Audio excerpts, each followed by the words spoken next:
Hey everybody, Nick here, and today I just wanted to do a brief little live Ask the Nick sort of thing in honor of actually hitting 20,000 subscribers. That is a number that remains completely inconceivable to me. I am absolutely blown away by it, and I'm super grateful, frankly, that enough people think that my ranting is worth their time to tune in, to subscribe, and, well, frankly, to give comments and all sorts of wonderful things. And, of course, the Patreon patrons, the people who are lined up around the building, so to speak, to loan me gear.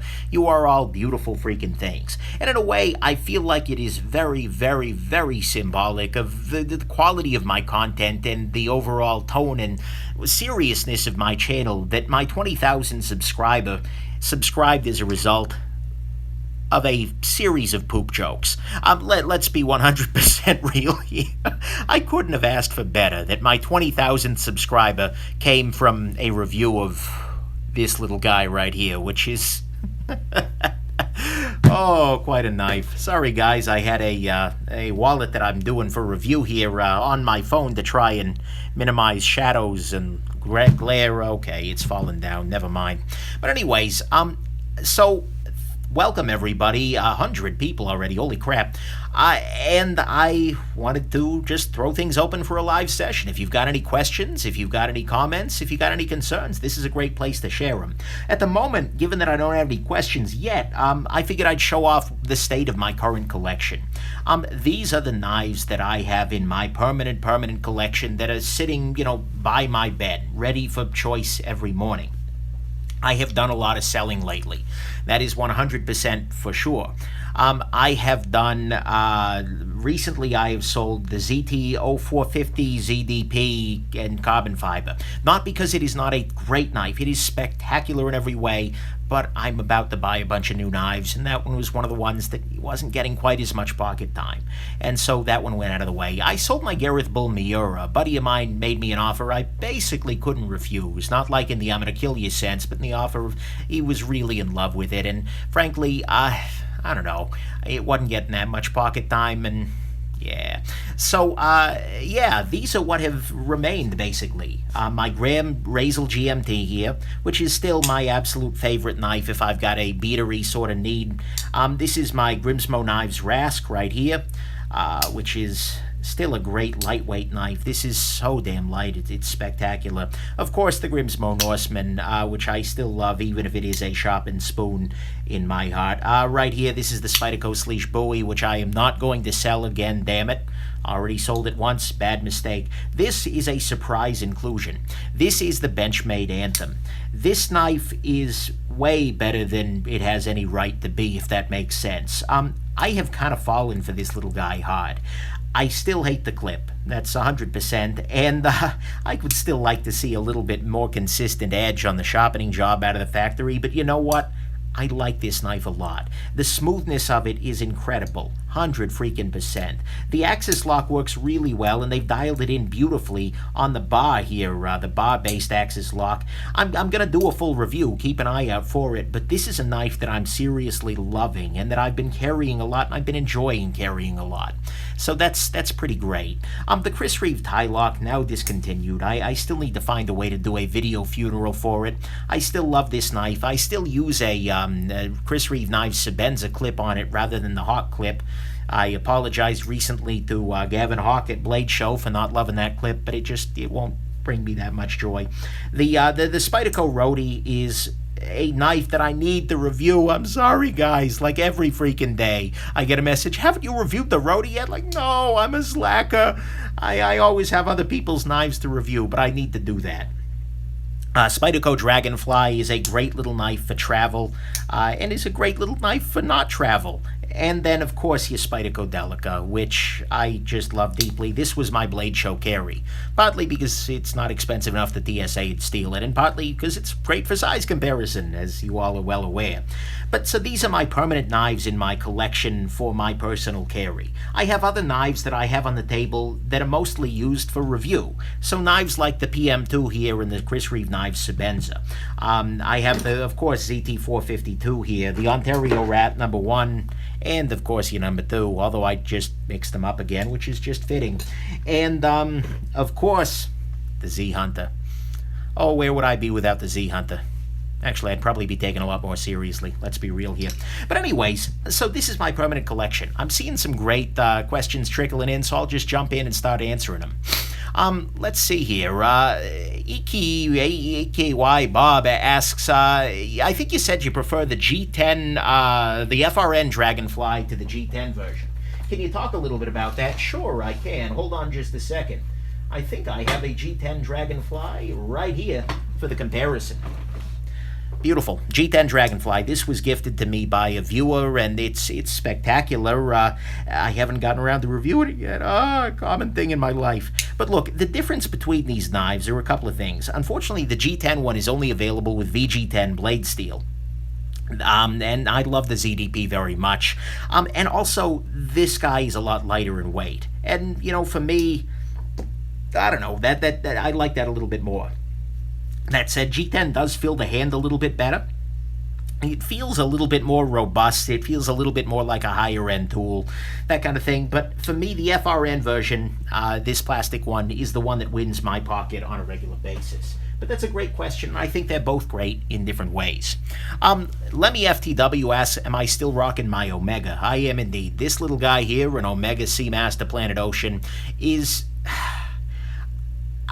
I like this watch way more than I want to like this watch. I was hoping at some perverse level that I would buy this watch, I would realize, that was a waste of money. I'd take a bit of a bath and I'd move on and get the money back. But I am loving this watch. It's so freaking accurate. I mean, I talked about this in my earlier review, but this is like quartz watch accurate, but it's mechanical, and it wears great. I'm wearing it on a Phenomenato, I think that's how you say it, strap, which is a little bit lighter for summer, but I love the bracelet too. I still like this watch a lot. I'm actually selling on the Patreon my previous Omega Seamaster, the Bond version. So yes, I am still rocking the Omega. This guy's been hot to kick off my wrist, and when I wore this little guy, this Citizen, at Blade Show, I missed the Omega for sure. So I love it very much. Jason Stiegel asks, anything new from Blade Show 2017? Why, yes, as a matter of fact, it's just not here yet. Since Blade Show 2017, there were a couple of knives that I said I really wanted to check out. The Olamic Buska was among them. This is going to be custom, then mid-tech. I am waiting for Olamic to get me an order form. Basically, they're still hammering out the last of the details there, but I'm going to be buying one of those. I have already pre-ordered a Rad Southern Mini Tolk. Now, pre-orders are not live for people who didn't attend Blade yet, by the way. He kept a list of people who were interested there, and I don't want to, I can't share the link and whatnot. He's kind of beta testing with the people who signed up there. I'm sure it'll go live for the rest of people soon, but yeah, that's on the way. And I've also ordered a Millet Torrent knife. I mentioned that there, and they're now to the point where they're ready to ship them. So I don't know when any of these are going to show up. I have told all of the makers that time is not essential for me. I have way too damn many knives as it is, so they should take their time, get it right, and also fill people who have urgent needs first. But nonetheless, I'll let you guys know when any of those guys come in. So yeah. Let's see here. Victor Gaza asks, what is the best digital watch for under $100? That's a great question there. I am a big fan. Oh, hey, Stereo Myth. Sorry, just noticed a great guy in there. He's he does hip-hop music. It's great. Check my Nick's favorite playlist. Music playlist, that is. But anyways, best digital watch under $1,000, or under $100, under $1,000. Actually, maybe the same answer. It's a GShock, and GShock names are completely uninterpretable. You cannot. It's just a series of numbers and letters. It could be somebody's password. But whatever it is, it's in my Nick's Gems playlist, I believe. It is, or just search Nick Shabazz GShock, and you'll get there. But it's got radio control. And it's pretty subtle. It's a nice thing. And so I think it's $80 or so, and so that's a pretty excellent choice for you there. In terms of an analog watch under $100, this little guy right here is a really compelling option.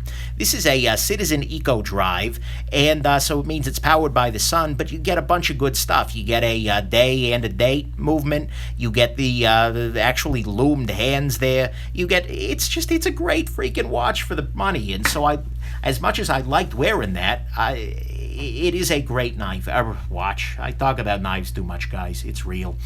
Let's see here. So that's a great question there. What else here? Let's see. Bunch of people expressing their love for the Eco Drive options. Yeah, Eco Drives are great, 100%. Somebody just asked about strop options. So, in terms of strops, I've been trying a couple different ones, but I don't actually remember the name of the company. Wait, I do. I want to say it's Z Strops. I'm going to do a full review of this guy. It's a big-ass strop. I mean, so it's hard to get the whole thing on camera. That's not the name of it. Although that would be a cool model name, the big-ass strop. But anyways, I've been loving this guy. I got to do a full review, but I don't do that much stropping, so full reviews on strops take a long time. Same thing with reviews of shopping gear. My KME review, it took an evening to film and write, but it took months and months of using the system before I felt comfortable to say anything about it. So, that's kind of my thoughts on strops. Keep an eye out for some strop reviews coming up here soon. Carter asks a very common question, which is, Nick, what is the best everyday carry knife for self-defense? The answer to that is a good pair of running shoes. The reason I say that, not trying to be flippant, but at some level trying to be flippant, is that if you do not have a crap ton of training, and I've made this rant a bunch of times, but you need to be seriously trained in serious martial arts in order to be able to use a knife intelligently for self-defense. I am not so trained, and I sincerely doubt that you are either. And by the time you have finished that training, you will know exactly what the very best knife for self-defense is for you, because you've been training with it for months and months and months. Carrying a knife is not a magical talisman for self-defense. You will not magically become safer. And if you don't have the proper training and you bust out a knife, you're as likely to be killed with your own knife as you are to hurt somebody else with it. And no matter what, you're going to be on the hook for armed self-defense, which at the very least is 6, 8, 10, 2 years for that matter, months worth of sitting there in courts and dealing with other ugly things. So really, if you're in a situation where you're thinking about knives for self-defense, you should be thinking about other things for self-defense and changing your life so you don't need that. But, so there you go. A little bit of a rant there, but it's an important rant to have. And there were a lot of great people who've said very similar things. That's probably where I got it from. Let's see here. EDEC24 asks, where is the knife I got today? I haven't gotten any new knives today. Today's everyday carry for review was this little guy right here. This is the Wilson Combat Eagle. This is a very, very unusual knife in a lot of ways. It's made with Les George, but it's strange. It's strange. It's running on weirdly done Teflon washes, and it's $525. Anyways, I gotta write the full review on this guy, but holy crap there. So great question there. Let's see here. Logan Weber asks, what's the story on the Grody Norseman featured in the Grimsmo Knives the Blade Show video? So I was on the number 3 Grimsmo Knives of the, day 3 video, and I was reviewing their very, very first prototype of the Norseman. This was the knife that they made before the Norseman could actually be a thing. And it was just, it was just purely as a joke. John Grimsmo asked, Nick, I gotta ask you, would you do, I just want your voice on the channel, and I was happy to oblige, and that was so cool to be able to handle what I believe to be one of the most perfect knives on the market in terms of execution, to be able to handle it in a state where it was completely imperfect. It was kind of cool to see that development, to know that, and handle it next to one that was, made many years later. So, hey, old medic, good to see you there. Let's see here. Can I show my smallest knife and my largest knife? Sure. Actually, they both happen to be on the table right now. The largest knife that I carry on any kind of regular basis is the Grimsmo Norseman here. This knife is honestly too big for me, in a lot of ways. But you know what? The blade shape makes it a little bit more acceptable to people, and I love it so damn much that it still gets pocket time. And my smallest knife is probably the Spyderco Rody here. The largest knife that I think I own, fixed blade, Mora aside, is probably the ZT452CF here, which is a crazy knife. It is huge, it is murdery, it is just weird in many ways, but it is so damn well done that it makes sense. So, and I just can't get rid of it. I just can't quit this knife, alas. But that's okay, because it's really cool. One of these days I need to do an ode to this knife, because it is that damn well done. Great question there. Let's see here. Let's see. What is my take on Gonzo knives? Gonzo knives it's a company that makes a lot of homage knives. Basically, Gonzo just takes other people's designs and makes them at their own factory, mind you, with a bunch of modifications and things like that. And so you'll get, for instance, a knife that looks like a Spyderco Paramilitary 2, except it's got an axis lock. And so if you look at Gonzo's lineup as a knife guy, you'll just kind of go down the line and go, okay, that's based on a ProTech, that's based on a Spyderco. Oh yeah, that's their version of the Benchmade Contigo. At some level, okay, it's certainly, you can't copyright a knife design. What they're doing is legal, 100%, but it feels very lazy to me, and I wish that they were using their knife-making abilities to do something that was a little bit more original, and to do something that's, to use other designs other than people's own. So for me, Gonzo is not a company I'm planning on featuring on the channel because, frankly, I'd rather feature the knives that the Gonzos are based on. But if they ever do something that's a little bit more original, I'd love to check it out. So there you go. Great question, though. Joseph Foss asks, what are my thoughts on Rockstead knives?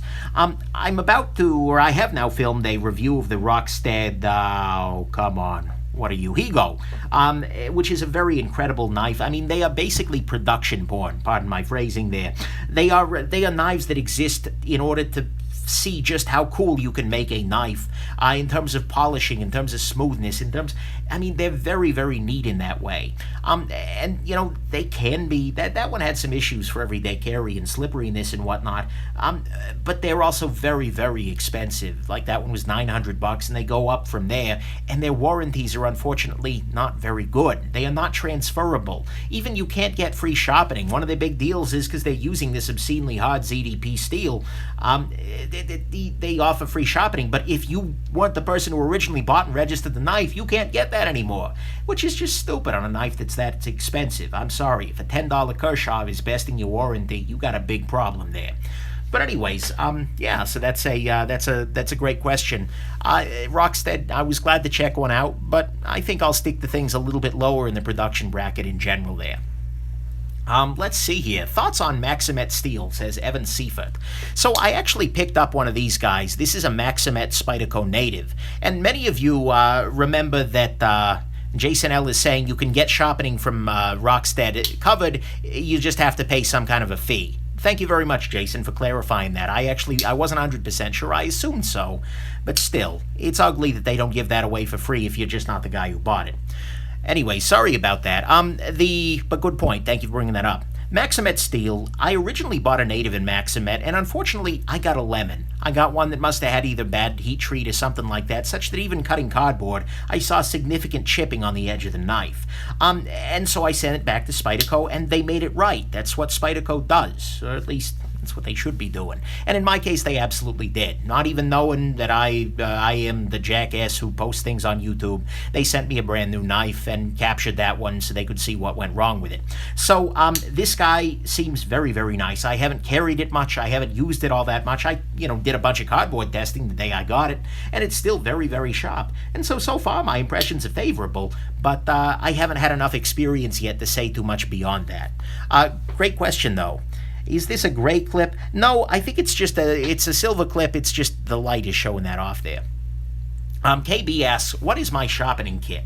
So KB, at the moment I'm using a KME sharpening system. I used to use an Edge Pro, which was also a very good system, but the KME won me over in a couple of ways. I talk about that in my review, but I am a big fan of the KME system. It's very nice, and it allows me to get very, very nice edges on my knives, including, these very pretty mirrored edges, which I like. Probably more than I should.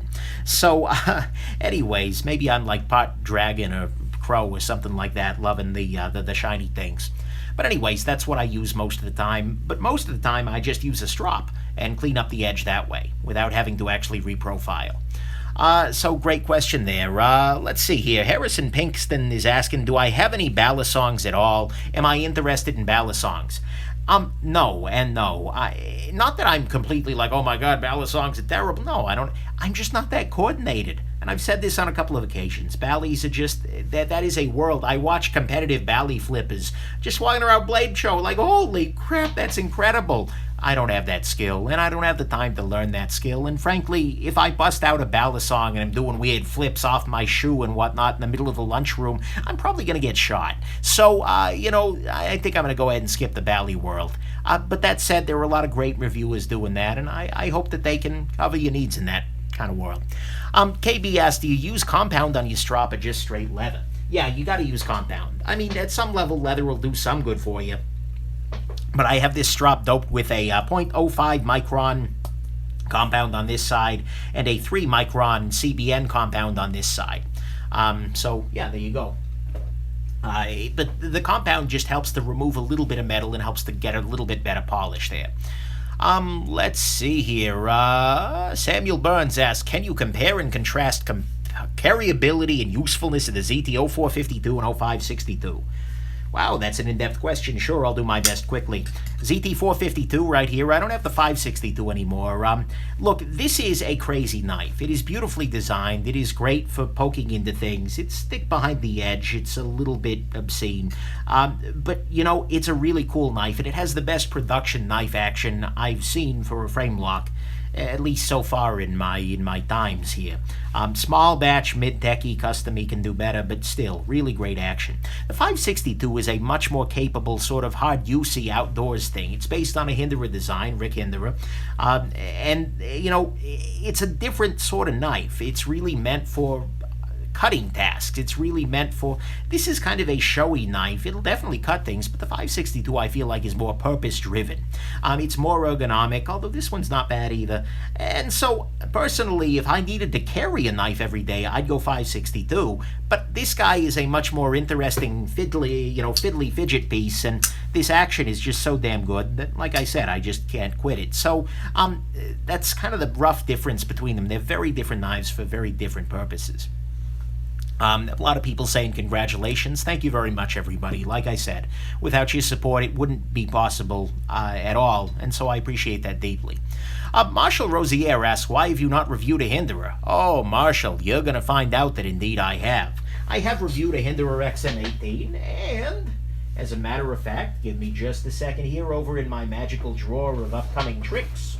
That sounded really, really wrong, so I'm going to go ahead and completely deny that I ever said that phrasing if it comes up in the future. I have two more Hinderers to review right here. This is a Rick Hinderer half-track, and this right here is a Rick Hinderer, I want to say, I don't remember the name. It's MPX, maybe? Something along those lines. I'm sure somebody is going to comment about that in just a second here. But this is another Hinderer. I think it's the MPX. Tell me what that is, and I'll say it later on. But either way, these are both very interesting knives, and in a lot of ways, they're an improvement on some of what I've handled before. This has a detent that is actually worth a damn, as does this guy here, and that's something that Hinderer has struggled with in the past. And so that's very nice, and I've got an XM18 review that's already filmed and coming up before too long here. Hinderer knives, I've got some problems with some of the symbolism they've used in the past, but overall, I do respect Rick Hinderer. He is one of my favorite knife designers, particularly for his sense of ergonomics. And, I have no suspicion that the symbolism is really what they believe, and symbols mean different things to different people. But still, Hinderer is definitely on my list, and I want to keep looking at his new stuff. This guy particularly, I am eagerly anticipating getting a chance to carry this guy for EDC for review, because I think it's going to be pretty interesting. Carry it for EDC. Doesn't even freaking make any sense. So great question, but there's a lot more Hinderer coming down the way there. Somebody just mentioned that Rick Hinderer was a firefighter, and that's why he made these knives. Absolutely, Rick Hinderer's knives are dialed in. I mean, his statement is they're dialed in for first responders, and I buy it. They are very, very well done. They're jimped very well, such that you can grip them in any situation. I mean, there is no doubt that Rick is making good functional tools, even if they're not always to my aesthetic in terms of knife making. MP1, thank you very much there, Christian Weekers? Sorry, I don't have your name there. But anyways, thank you very much. MPX. Why do I have MPX? Must be something else. Is that an Acura? I don't freaking know. Whatever it is, not a brilliant man. We know that much. Let's see here. One of the good questions are going on here. What is the best front flipper for the price, action, and materials? That's actually not a question I can answer quite yet. So I just finished my review of the Kaiser Feist, which is going to be going live very soon, I suspect, because there's a lot of demand for it. Unfortunately, there was some major production issues with the Feist that are causing some major problems with it. But I think that's a very nice front flipper. The Boca Excalibur number... is it the 2? No, it's the 1. The one that doesn't suck. Search Boca Excalibur on my channel, and I tell you which one doesn't suck. But the bigger of the two is actually a very nice knife for the price. And then there is another front flipper that is coming up that I know of as a prototype, and when it launches is going to be incredible. But I can't give you more details yet because I know it's just a prototype. Manufacturers will occasionally send me prototypes to do a stealth review, where I will look at the item, I will carry it, I will take a, and give them my opinions of it without doing a full video. And I think that's one of the most important things that I'm able to do for the knife community, because I'm able to give my sincere opinions, whether they value them or not, that's fine, and hopefully make some changes that are going to make the knife better before it goes to production. Because I don't want to ever give negative reviews. I've said this many times, but if I can do something that will help a piece of ugly from escaping into the world, then that's a beautiful thing for me. So when that guy hits, you will absolutely hear about it on the channel, because I think it's going to be a gem. So keep that in mind. Let's see here. Why buy the Anthem when you can have a Spyderco Nirvana? Michael Griffin asks. So that's a great question. I happen to have both on the table right now. This is a reground Spyderco Nirvana. This review needs to go live soon. But it is done by Razor Edge Knives, and it now is an incredible slicing beast. But the stock Spyderco Nirvana is it's very, very thick behind the edge. It's a very thick blade. Frankly, I love the handle of that knife, and I hated the blade. The Benchmade Anthem, to me, is a little bit more compelling, not only because it's got a thinner blade, which is really made for slicing, but I love this free swinging action on it with this axis lock. This is a knife that really, as I mentioned earlier, caught me off guard, and that I'm liking a lot more. And so right now, if you gave me the option to buy a stock factory Spyderco Nirvana or a Benchmade Anthem at the same price, I'm going Anthem. If they would have come out with a full flat grind factory version, that would be a lot more interesting. So, yeah, that's a great question there. What else do we got here? Let's see here. Harrison Pinkston asked, do you like Benchmade knives or Spyderco knives? Luckily, it's not quite that easy. As you can see here, in my permanent collection, I now have both a Benchmade and a Spyderco. My very first, one of my very first high-end knives, actually, no, it was my first higher-end, was a Benchmade Emissary, which I no longer have, and which in some ways was not a great choice for me, but I do love Benchmade. As much crap as I give them for really letting slip in the quality control department, I love a lot of their work, and I also love a lot of Spyderco's work. I mean, right here, Spyderco is the best represented brand on the table in my permanent collection here. And so they do great stuff, but at the same time, it's hard to pick favorites. Maybe Spyderco's my favorite here, but if Benchmade can continue to really ratchet their quality back up, they do have great designs, and they are a force to be reckoned with. So, hopefully they'll both be great. Christian Wykes asked, what happened to your Shirogorovs? I thought I'd be a big fan of them. Look, Shirogorov makes great knives, and the Neon I've occasionally regretted selling. I'm hoping that it will be replaced in my heart by the Southern Mini Tolka, maybe the Millet Knives Torrent here, and maybe it won't be, but Shirogorov does make great knives, and I'm going to have a 111 for review before too long here, which is going to be a beautiful thing. Let's see here, what is my middle name? Danger is my middle name. Great question there. Sorry, a little too personally identifying there. Let's see here. Thoughts on the new Kaiser Toro? No idea yet. I'd love to check one out. I think I've asked them to send one along, but no clue yet. Great question. Joseph D asks, Mini Tolk pre-orders. Actually, that's at the beginning of this. That's at the beginning of the live session here, so you'll have to check that one out later on there. What's my mother's maiden name? Why do I get the sense that you're filling out a credit application for me right now? Nice try, though. I very much appreciate it. Let's see here. Whatever. And by the way, I want to thank very sincerely the people who are in the channel right now answering the questions that I've answered a bunch of times before. Somebody just answered, why doesn't Nick like automatics? Yeah, they're illegal where I live. Great question there. But yeah, thank you so much for all of you guys who are doing that there. Let's see here. Thomas Styro, do I have a beard? No, I do not. In fact, beards drive me a little bit crazy. Nick, am I being hunted by the mob? Asked D.R. Warncliffe. Is this a warning? Is this a threat? Well, hopefully not. I think regardless, that's my answer. Hopefully the mob is not hunting me down. Actually, hopefully nobody is hunting me down right now. Maybe excepting the CEO of Z Hunter. I don't know. But either way, hopefully nobody's hunting me down. BB Roger Robas asks, "Hey Nick, you rock. My hubby gifted you your very own Spyderco. Love the reviews. Wonderful. That's a great thing to hear. And it's always nice to hear from women in the knife community. Unfortunately, it's an underrepresented group, both in terms of the offerings coming from manufacturers that address problems. Not like, we need more pink knives, but that address legitimate problems that women have when they carry knives. For instance, the fact that pockets in women's clothing tend to be relatively small and not very deep. And those kinds of problems, I hope that more knives are... more people are thinking about that. I think I'll probably do a knife gripe along those lines one of these days if I can figure out... Well, I shouldn't speak for all women, but I'll find a way. So anyways, good to see you there. Let's see here. Aiden Neufeld asks, "Where do you think the knife community is going?" That's a great question, Aiden, and it's something I've thought about a fair amount. I think that we've kind of hit the peak of the tactical world, if that makes sense. I mean, ZT is in many ways the most tactical of the tactical brands in my brain. They are, as dedicated. The name is Zero Tolerance. I mean, come on, that's. And so I kind of think that is peaked, and we're getting back towards knives that are a little bit more, I don't know, oriented towards, well, people who are out in the field doing high-speed, low-drag operations. And so I hope that's the case, because honestly, the tactical thing has always landed like a sack of dull knives. That's not even a good thing to land as.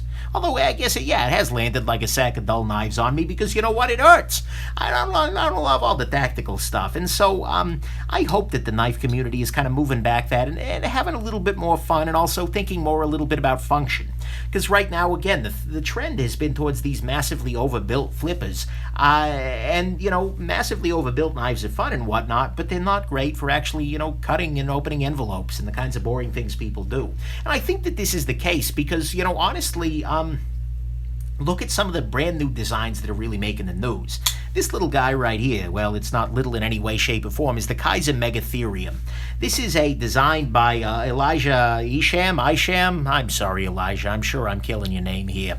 But either way, this designer is a very nice human being, by the way. Met him at Blade. But he's getting a lot of press right now because he's making designs that are very different. They're very futuristic. They're very unlike a lot of what's been going on. And so I think the knife world is looking for something new. And I hope it's going to find some good ones. And I think there are lots of good ones to find. Modern, traditional kinds of styles are a beautiful thing. Those blendings of what's old and what's new. And the designs that, pardon me, really focus on what's new, there we go, is good. So that's a great question. So Toad Sticker, another YouTuber, asked if I got to handle an HEA Designs Antidote at Blade. So some of you may recall that at one point in time I reviewed a freaking comb. And it was the Sabertooth by HEA Designs. Ridiculous knife. It's not a knife, it's a comb. But it could have been a knife. It was a comb made of S35VN, people. Come on. But anyways, the guy who did this made a knife based in that pattern, and he called them, there were two versions, the Antidote and the Poison. They're very interesting. The company that makes them, which I still don't know exactly who that is, but we have our suspicions. The company that's making them is doing great work, and the Poison and the Antidote were both very, very nicely done. I like the very abrupt Tonto blade he had going on. It's almost getting to the point of Razel, because it was, and that can be a very useful blade shape. My biggest complaint with it is the pocket pecker. It's got a huge freaking flipper tab on it. That thing was hung like a horse, and it's not. I mean, he dialed it back a little bit from the comb, but still, holy crap, there, guys. So that was a little bit crazy, but there was a lot of good in that knife, and I think you're going to love it. So, great question. Aaron Rowe asks a Greg Medford-related question. So I actually had a conversation the other night with Greg Medford. He and I had a talk on Facebook messaging. I use Facebook only sparingly, but, he had done a Facebook Live video where he talked a little bit about me, and we expressed some, frankly, surprise that I didn't go out there and introduce myself. I shook his hand. I told him sincerely that I appreciated what he did, his cornering a niche in the knife market, and his incredible salesmanship. And, he was, at least from the looks of it, he even seemed a little bit hurt that I thought that he would be really hostile to me. And, at some level, I gotta be real here. I'm a bit of a jackass. I am, absolutely, in many, many ways. But, I really have made the assumption that knife makers would not be a fan of anybody who gave negative criticism. In some cases, that's shown to be true, but Greg wasn't that guy. And, so I left a comment on there, and he messaged me. And we actually had probably an hour-long conversation on Facebook Messenger. And it was a very pleasant conversation. It surprised me in a lot of ways, and it made me realize that in many ways I've had a caricature of Greg Medford in my mind, based both on his knife making and on his public persona, so to speak, on his YouTube videos. And I wasn't entirely fair to the guy in that way. And so, look, I don't know what Greg Medford gets up to in the rest of his life. I don't freaking care. But honestly, he's been a really solid stand-up guy in my interactions with him, and his interactions with fans that I've heard about, and with other makers. And so I got to admit, I was 100% wrong there. Greg seems to be a very nice guy, and I can't believe I'm about to say this, but he talked about some models coming up that are actually kind of appealing to me. So I may be doing a legit review of a Medford knife that I like. I don't know. We'll see. And we'll get a sense of it, I gather, closer to January is when some of those things might land. But regardless, so it was nice to talk with the guy. It was a very nice surprise to find out that he was not only okay with a little bit of criticism, but open to it. And I'm looking forward to seeing some of what he's got. So, weird, but there you go. Little story time there. Sorry about that. Let's see here. What else is there?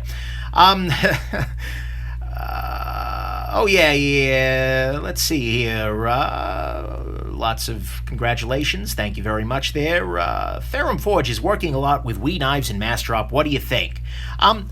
That's a great question. So Ferrum Forge has the Falcon, and I just heard that they were about to do another one. So look, Ferrum Forge are great knife designers. I don't agree with all their choices necessarily, and I find that they do the same thing over and over again. A lot of their designs have the same basic DNA with slight modifications. But look, I have a lot of respect for the Ferrum Forge guys as knife makers. There is no question there.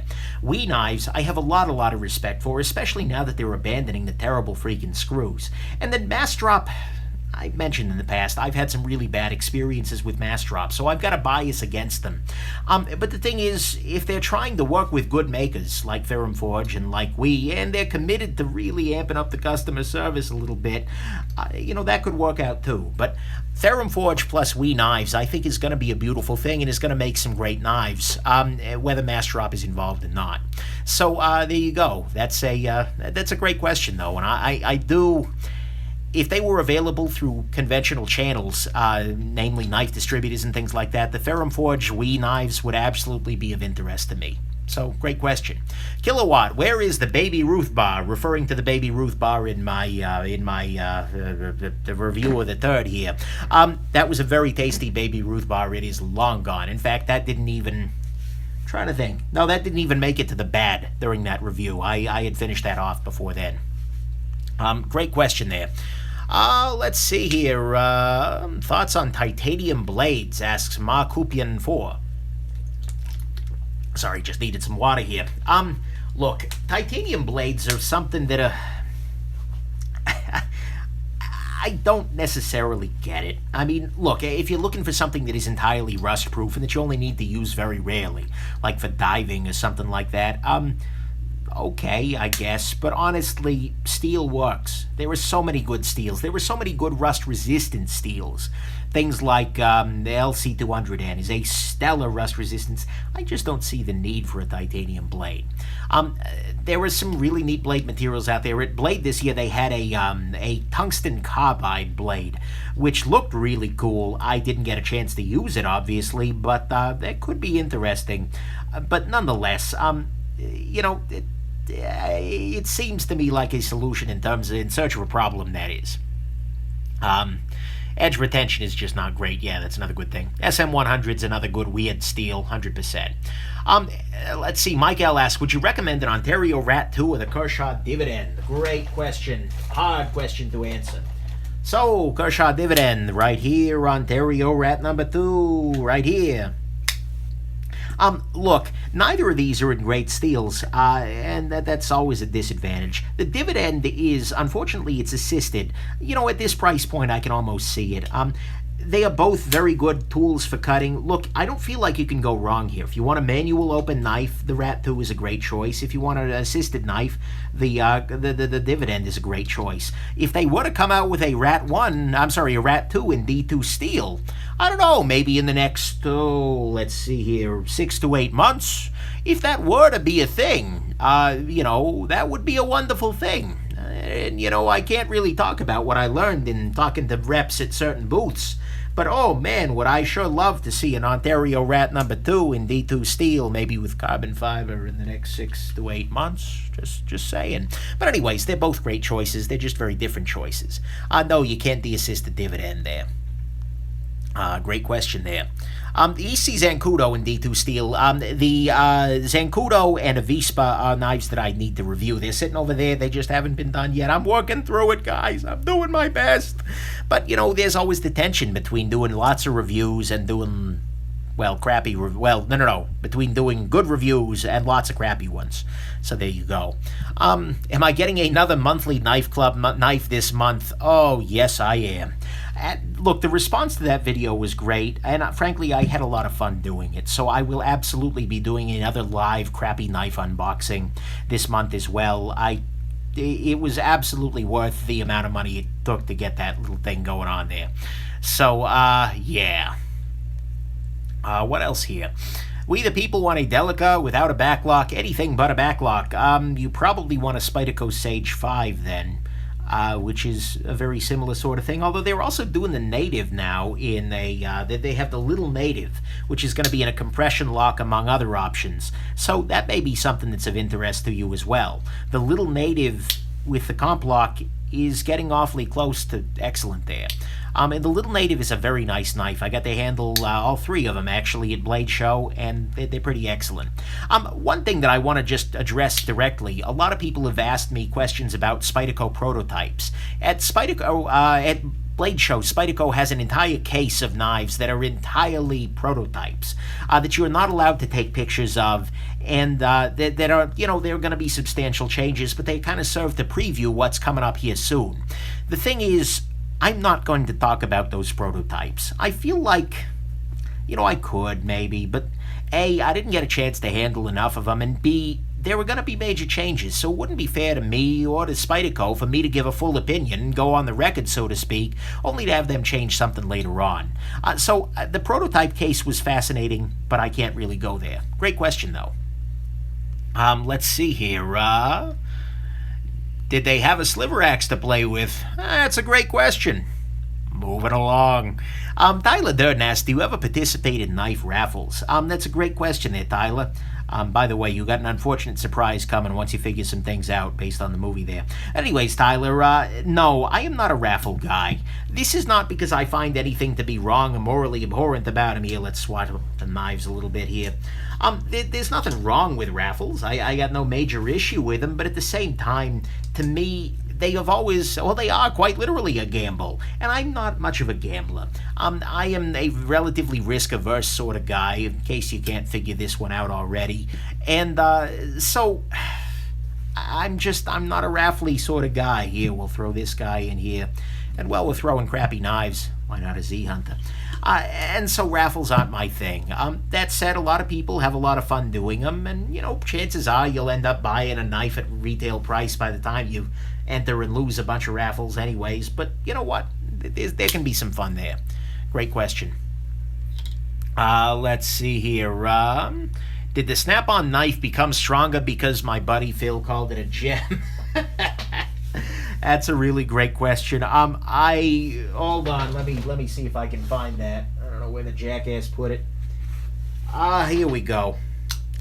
Yeah, look, it doesn't appear to have gotten any better, but it certainly is a little bit more confident in itself. You can kind of see that. And maybe the steeliness is a little bit higher. That was a hell of a review. Jackass. How do you like your Reich Integral? Because I want one. He's talking about this little guy, the Reich 1508S. This is a very nice knife in a lot of ways. It is also very, very thick behind the edge. And so it's not going to stick around for me. But there's a lot of good here, too. The Thor number 4 is a very nice knife and is a little bit better in that way. And so you might consider holding out for that little guy. Eric Losh says, I want it, but I can't. Unfortunately, Eric, the Snap-on is not for sale. But, maybe if you make me a high enough offer. I know. He's a guy with great taste. He's helped the channel out a bunch of times there. Let's see here. Tarquinius Superbus asks, is the 3-inch integral Grimsmo Brothers showed me at Blade Show the same design we saw on their channel? They didn't show me an integral at Blade Show. I unfortunately did not get to see anything from the future of at the Grimsmos. Basically, we talked about things, but they said that for the moment, how much should I actually describe? Basically, my impression is that they're going to be going back to making a bunch of knives right now. They're going into production because right now they just can't sell enough Rasks and Norsemen. Both to get their bottom line back because, look, a new knife launch requires a lot of cash reserve and to meet some of the demand and drive some of the secondary prices down.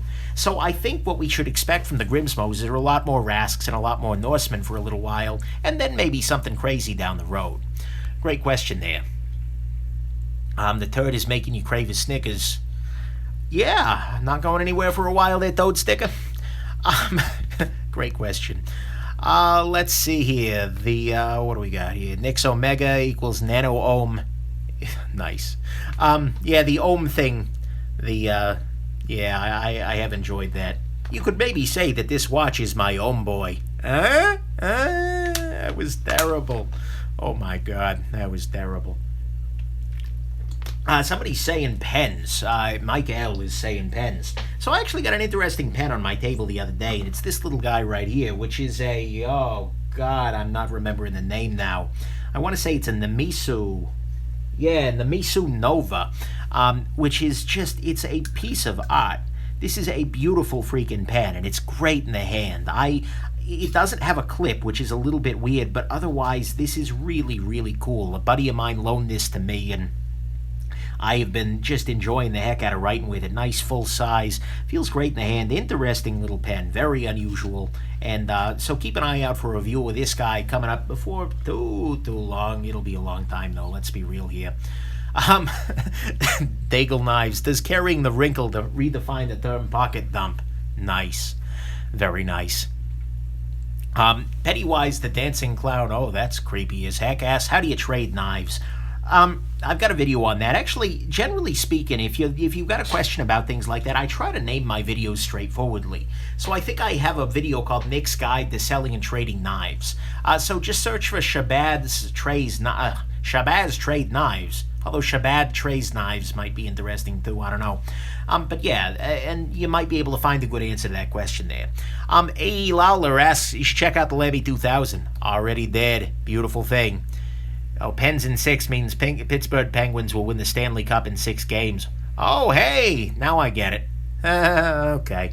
Sorry, I'm not keeping up with hockey. I'm not keeping up with a damn thing. I am so busy, guys. But it's okay. I enjoy it sometimes. Dad just literally asked you what the brown turd-looking thing was there. Oh, that, alas, is Ken Onion's sense of humor. But that's a beautiful thing. Let's see here. Should you make your own knife? So Luke Gore says, I'm new to the knife world. I have a Kershaw Cryo, but it doesn't fit all you need. So I'm wondering if I should make my own since you have the equipment to do so, or a factory-made knife. That's a really hard question to answer. Look, making a knife is really hard. If there's one thing that I've learned as a knife reviewer, and in looking at a bunch of different things and talking with a bunch of different makers and many, I've seen the myriad ways that you can subtly do it wrong. That's a really, really hard thing to do. And as much as I sit here and I criticize and I kvetch and I complain, the people who make even the Z Hunter are way, way better at knife making than I could probably ever be. It's not my shtick. And so making a knife is not an easy thing to do.